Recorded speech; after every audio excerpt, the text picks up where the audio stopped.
Think about your daily commute, driving down a crowded highway, riding the subway, or walking the final block to your front door. During the day, these spaces feel inherently safe. The sunlight provides visibility, and the sheer volume of people around you acts as an unspoken collective shield. But look at what happens to this map as the sun goes down. The hundreds of data points that make up a bustling city block fade into darkness. All that daylight visibility and crowd protection vanishes, leaving a single isolated point surrounded by empty space. What was once a vibrant street is now an isolated geography, a place where the physical rules of safety completely change. The real danger is our own routine. Because we navigate these routes every single day, our brains go on autopilot. We step off a late-night bus or pull into an empty rest stop with a false sense of security, entirely blind to how structurally threatening these environments have become. Surviving these nighttime environments rarely comes down to physical strength.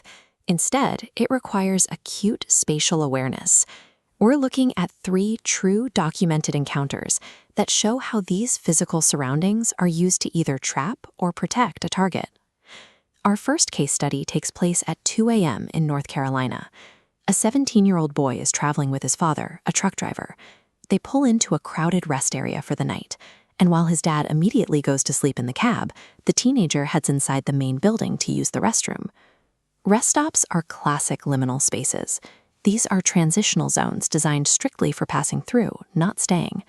In these areas, anonymity strips away normal social behavior.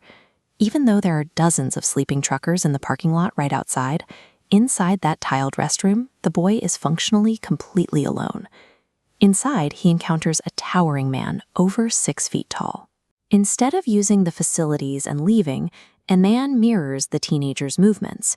When the boy shifts to a different sink to shave his mustache, the man follows, standing right behind him. The stranger pretends to use a urinal, stares wide-eyed at the boy through the mirror, and then positions himself in a corner stall, effectively blocking the teenager's only exit path. Realizing he is trapped by someone much larger and older, the boy employs his first spatial tactic. He keeps his open shaving razor clearly visible in his hand as he walks toward the door. This act creates a physical deterrent, actively altering the predator's risk assessment and making the teenager a much harder target to engage. Instead of wandering the exterior, he plots a direct path from the isolated bathroom right into the overlapping cones of vision from the building's outdoor security cameras. He identifies his only external safety net and anchors himself within it. In a liminal space, passive bystanders sleeping nearby offer zero protection.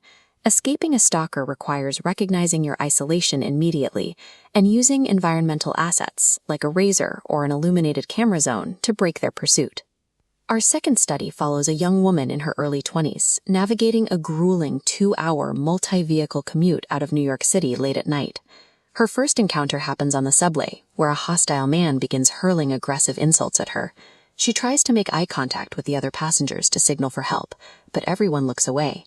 This is the bystander effect in action, where the presence of others actually reduces the likelihood of anyone intervening, neutralizing any protection a crowded train car might offer.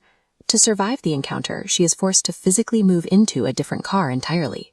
While the train was full of passive witnesses, the ultimate vulnerability comes during the final leg of her commute. Stepping off a late-night bus drops her into the true geographical vacuum of the last-mile walk home. After debating a late-night food stop, she reverses direction on the sidewalk. That is when she spots a silent man who had followed her off the bus.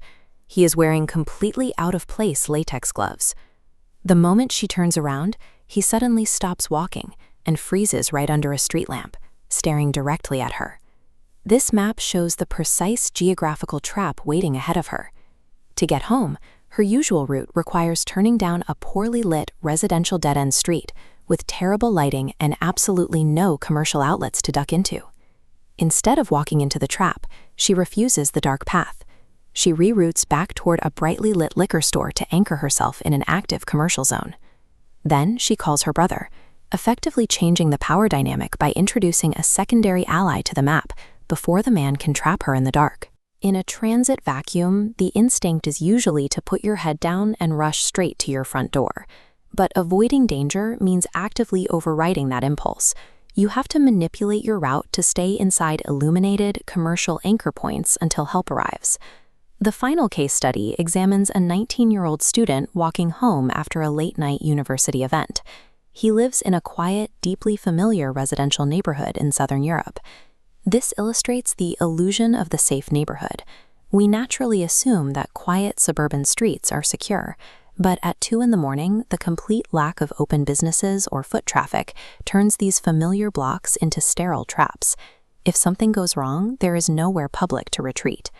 Out of the dead silence, he hears a blood-curdling scream echoing down the block. When he stops to locate the sound, a pack of ragged men emerges from the darkness and immediately charges toward him. He sprints toward his house, heavily outnumbered. As he reaches his porch, the terrifying fragility of his only safety boundary becomes clear.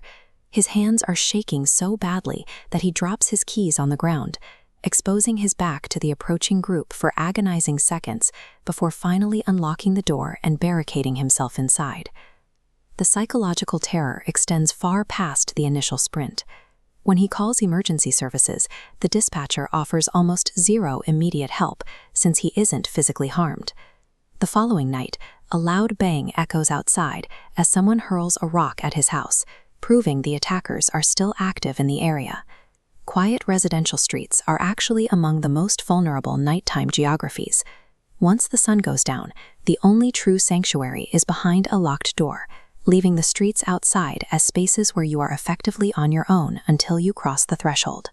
The transition from day to night physically reshapes the architecture of safety in every environment you navigate. What works at noon will get you cornered at midnight.